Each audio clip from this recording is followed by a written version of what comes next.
Welcome back to my channel once again.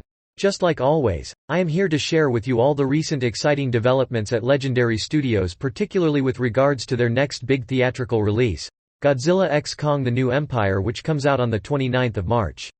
In this video, I have a couple of big updates to share with you regarding the storyline of the movie. I am also going to clear out a major misconception that is going rampant among fans on different social media platforms. Before I begin, however, I just want to make a short and brief statement. Talking about science fiction movies, games and TV shows is my biggest passion. If you want me to continue on this journey and bring you more such awesome contents, I just want you guys to do me a small and simple favor. Please spend 1 second of your time to hit the like button and subscribe to my channel. Trust me, it truly means the world. Okay, now let us get back to the main topic. The first thing I want to address in this video is a huge misconception that is kind of going viral among monsterverse regarding the portrayal of Kong by director Adam Wingard. A lot of Kong fans somehow seem to have come to the conclusion that Adam Wingard, the director of GVK as well as the upcoming Godzilla x Kong movie, absolutely hates Kong and is on the path to officially ruin his character. They believe Kong was massively downgraded and disrespected in GVK, and Adam Wingard is all set to repeat the same in Godzilla x Kong as well. Well, let me break it to you that this is a total misconception and it holds no truth to it whatsoever. And let me remind you that personally, I am one of the biggest fanboys of Kong myself. He has always been my absolute favorite Titan growing up. It might offend some of you, but if I had to pick one between Godzilla and Kong, I would choose Kong without the slightest hesitation whatsoever. Make no mistake, I absolutely love and adore the Big G, but for me personally, Kong is just on another level. So, as a huge fan of Kong myself, I absolutely find no problems in Adam Wingard's portrayal of the character, unlike many of you guys. The fact that Kong could even stand up and hold his own against a far more powerful Titan like Godzilla is enough to prove that Adam Wingard respects the character. It would have been totally illogical and nonsensical to showcase Kong outright defeating Godzilla.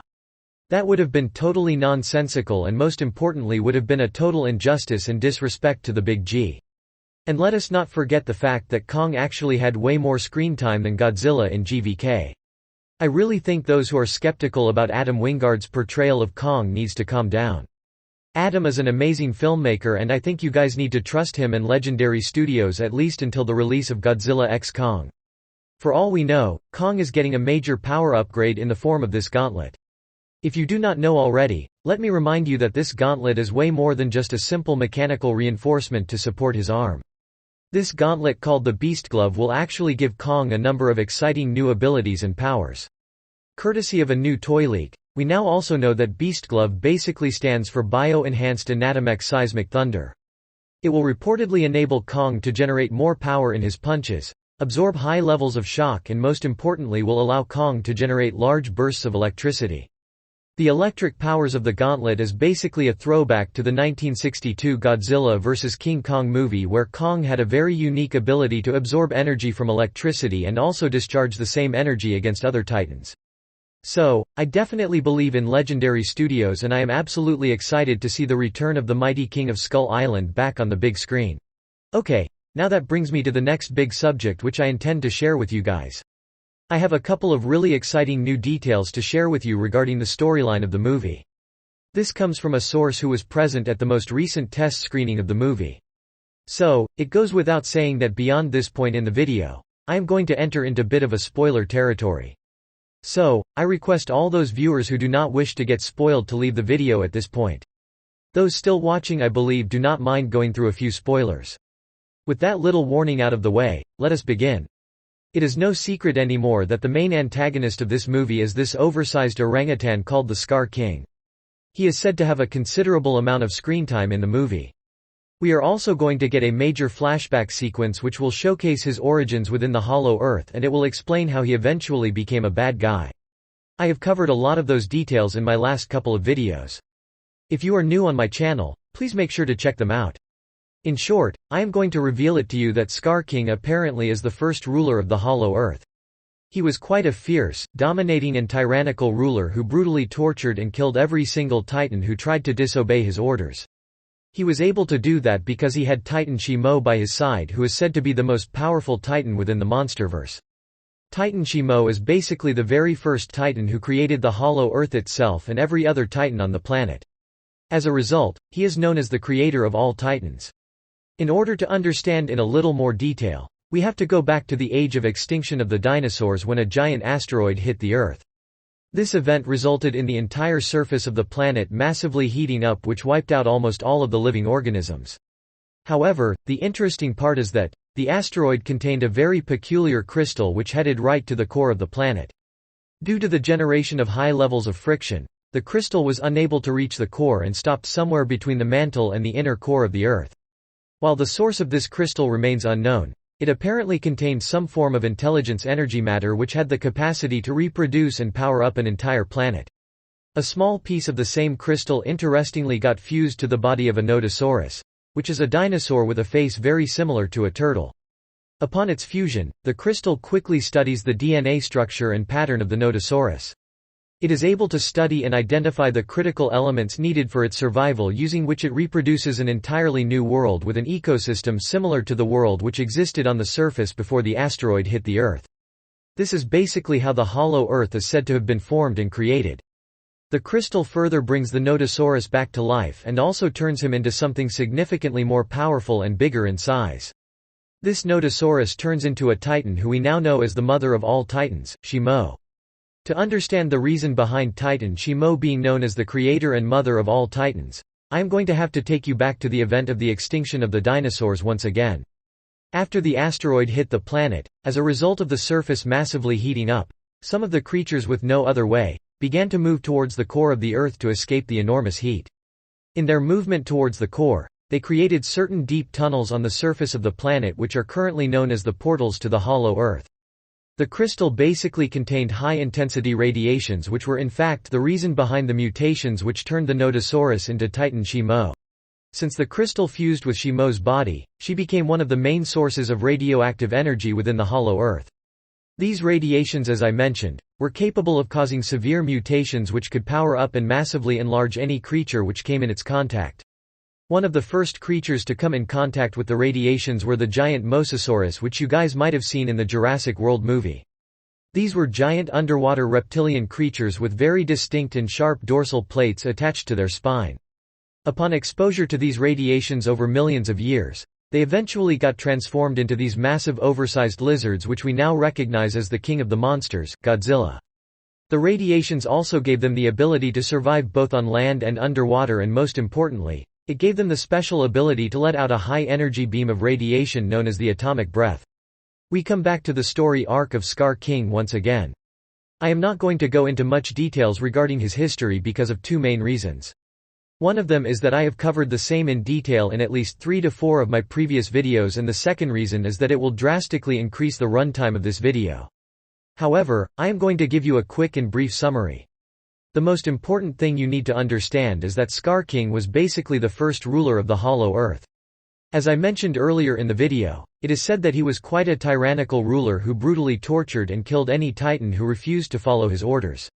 It is believed that the skeletons we see in the title reveal teaser were skeletons of those Titans who apparently tried to revolt against his tyrannical rule and disobey his orders. Skar King was able to establish his domination over the entire hollow Earth primarily because he had Titan Shimo by his side who helped him take down anyone who tried to threaten him. It is said that Skar King was basically able to retrieve a piece of the crystal responsible for the creation of Shimo and the hollow Earth.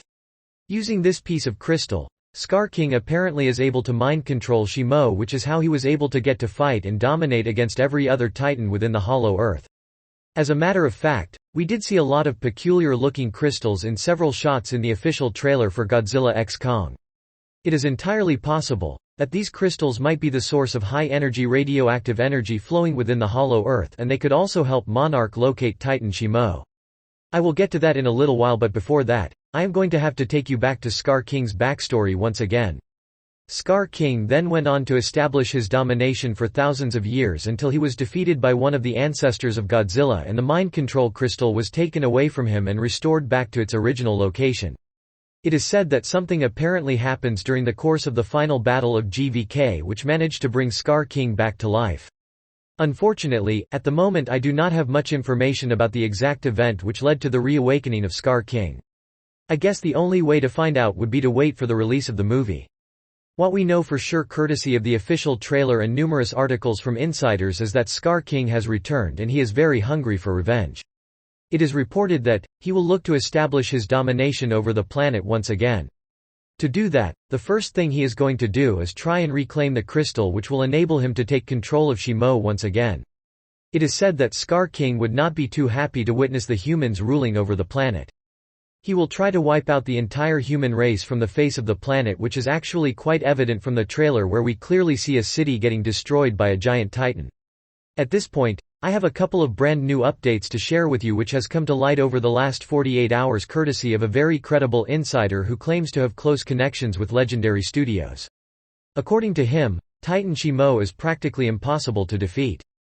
Titan Shimo is said to be literally the strongest and most powerful titan to ever exist, and she is invincible for all intents and purposes. In fact, Shimo is said to be the one responsible for causing the Ice Age. So, that basically means this titan possesses the power to freeze the entire freaking planet all by herself. To give you guys a better idea, it will not be wrong to define Shimo as the Superman of the monsterverse. The reason I compared Titan Shimo with Superman is not just because of his insane power level, but the two characters in fact share another very interesting similarity. Just like the Man of Steel, the only weakness of Shimo lies in a rather peculiar and unique rocky crystal. Coming back to the storyline of the movie, Godzilla and Kong eventually learns about the only weakness of Titan Shimo courtesy of Little Gia and Mothra. They realize that the only way to defeat Shimo would be to take the crystal away from Skar King and liberate Shimo from his control. The final battle reportedly takes place in Rio de Janeiro in Brazil, which was in fact teased in one of the official posters which you can currently see on your screens. The final battle is said to be absolutely insane and crazy, which according to a couple of Reddit users can be considered to be the monsterverse version of the final battle of Avengers Endgame. It will apparently feature Godzilla, Kong and the Queen of the Monsters Mothra teaming up to take on Titan Shimo, Skar King and his army of apes. It is said that the final act of the movie will showcase some of the most insane powers and abilities of Mothra. It is reported that Mothra will use her webbing abilities to trap a large number of Skar King's army, kind of similar to what Spider-Man does to his enemies. But the interesting part of this whole sequence comes right at the very end, where Godzilla and Kong team up to take the mind control crystal away from Skar King. Kong then goes on to use the crystal to control Shimo himself and ultimately leads her to free Skar King.